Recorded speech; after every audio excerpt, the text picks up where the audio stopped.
We are very proud of you, especially ang ating superintendent and the SDO family.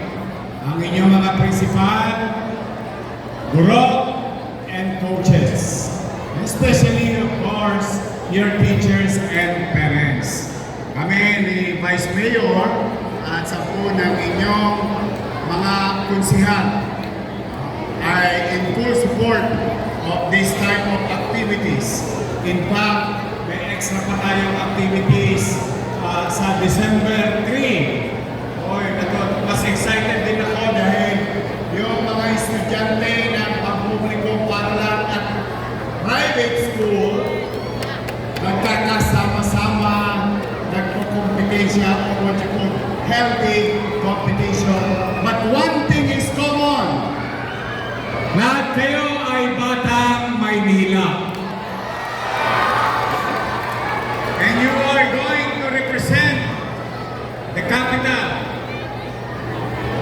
Kaya kanina, kung maalala ninyo, sa awit ng Maynila, may isinaan doon. Maynila, Maynila, dalhin mo ang bandila. Ibig sabihin, yan, ano man ang kinakarap ng ating lungsod, ng ating buhay, being batang Maynila, dito sa ating lungsod, magsisimula ang lahat. Even in fact, anywhere you travel in the country, the kilometer zero starts here in Manila. Kayo ang modelong kabataan ng ating bansa.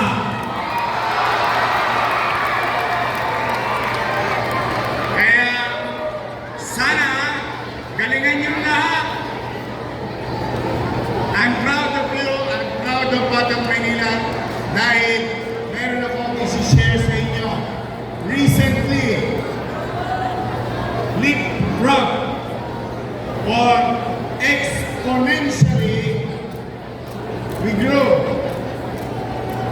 sa ating mga atleta sa lungsod. 2 weeks ago, sumali tayo sa Batang Pinoy. Ginawa sa Mindanao.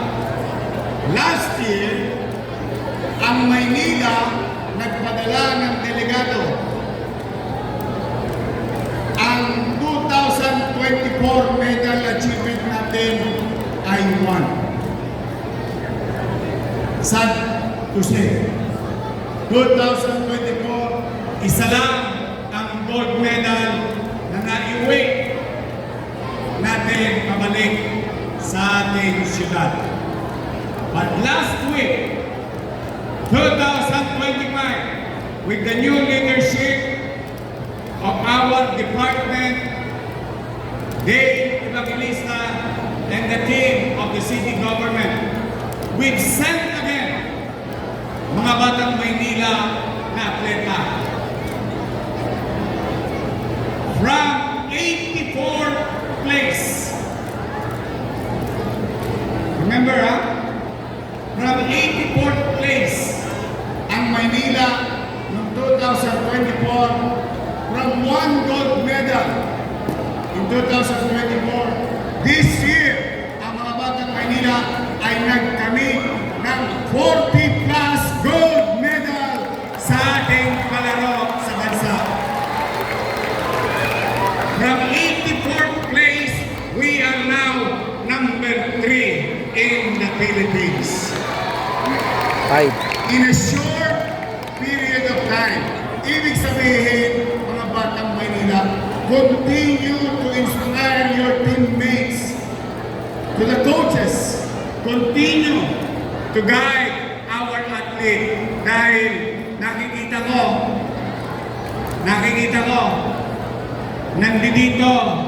nandito sa San Andres, ang susunod na kukuha ng gold medal sa bansa. Yes! Kaya niyo ba mag-uwi ng gold? Promise! Tingnan natin kung sino pinakamalakas sa loob. District 1, kaya niyo kumuha ng gold? Oh, sabi ng District 1, oo daw. Pero baka mas malakas ang District 2, kaya niyo kumuha ng gold? District 3, 4,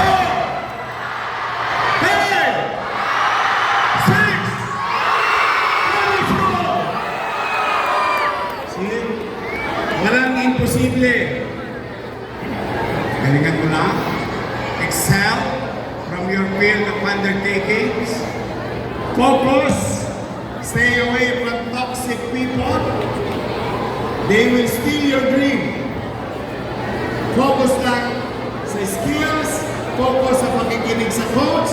And one way or another, baka meron tayong susunod sa buong mundo na taga-Maynila din sa Olympics at makakuha rin ng gold. You will never know. But for now, let's enjoy this day. This is the day where you're going to meet and see other schools, other students. Now, with regard to what the Vice Mayor said, maybe some of you having a personal challenges. Huwag kayo susuko, ha? Don't give up. This is the part of life. Through your age, you will learn. As long as you believe in God. God will provide, God will guide us, and help us. Whether economic, o baka na-busted kayo ng crush. Sino ang na-busted ng crush niya dito? Taas ang kamay. Sino? Marami pa akong katulad. Noong high school, broken-hearted ako. Promise, I swear to God. 4 na beses ako na-busted. O ngayon, ano sasabihin ko? Ako nga pala yung sinain mo.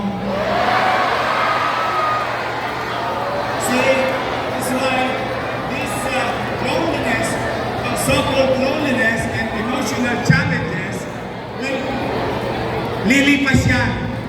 And someday, somehow, you're gonna laugh at it.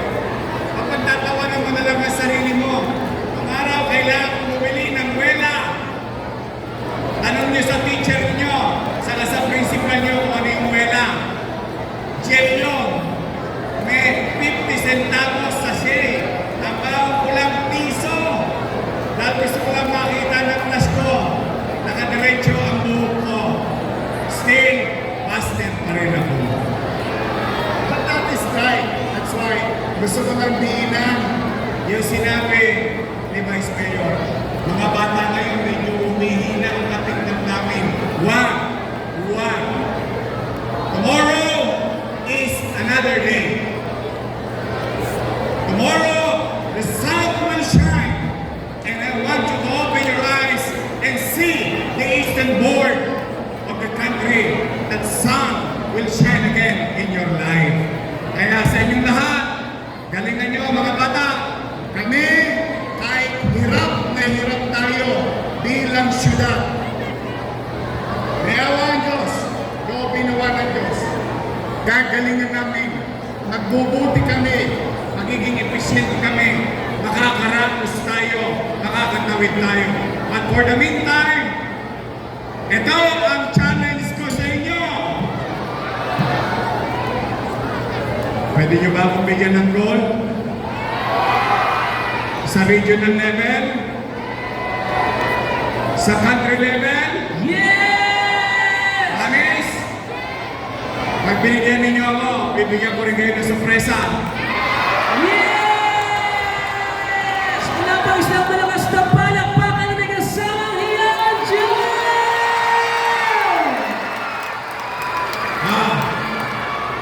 Promise nila. Basta iniwayan nyo ako ng gold galing sa region. Meron na kayong sinabi ang ating superintendent na premyo. Yon ay city government. Meron kayong premyo. galing kay Yorme. Yes! Kaya niyo ba? Okay. Sabay-sabay na. Two joints na, two joints. Oh, George! Oh, George! Oh, George! Oh, George! Oh, George! Oh, George! Oh, George! Mga bata, chill-chill lang ha. Sabay-sabay. Outpin check. Kaya, easy lang tayo. Muli, thanks in advance to our principals, to our teachers, coaches.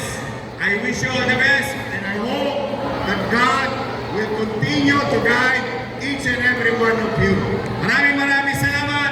Palatong Maynila 2025. Manila! Thank you.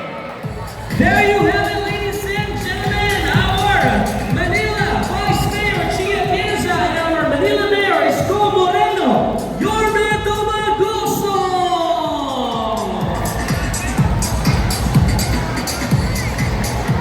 Sabi ni Yorme, God will provide, no? God will bless us. Nakakamangha at laging nakakamangha na